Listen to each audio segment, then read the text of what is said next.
La plateforme des organisations de producteurs engagées dans le dialogue politique dans la filière cacao en Côte d'Ivoire s'est dit préoccupée des conditions de vie des sociétés coopératives de la filière cacao. Pauline Zehi, directrice de l'INA de formation et de cette plateforme, l'a fait savoir au cours d'une conférence de presse qu'elle a animée le 1er juillet, au Serao dans la commune de Cocody. Une rencontre qui se tenait à l'occasion de la célébration de la Journée internationale des coopératives.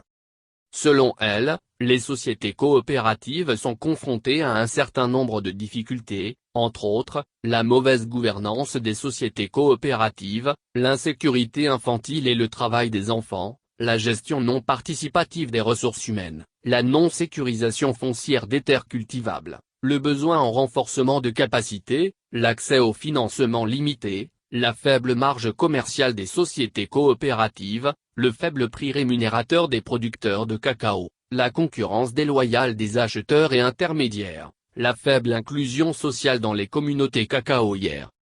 Pour y faire face, plusieurs propositions ont été faites par la plateforme. Pour les acteurs, il faut mettre les petits planteurs au centre des débats, repenser le système de commercialisation interne. Il faudrait un système d'approvisionnement bien élaboré et qui renforce le rôle des sociétés coopératives dans l'achat et l'approvisionnement des exportateurs et industriels en fèves de cacao.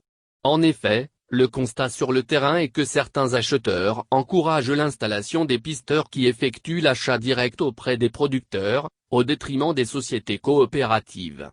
Ce qui entraîne une concurrence déloyale, a-t-elle déploré.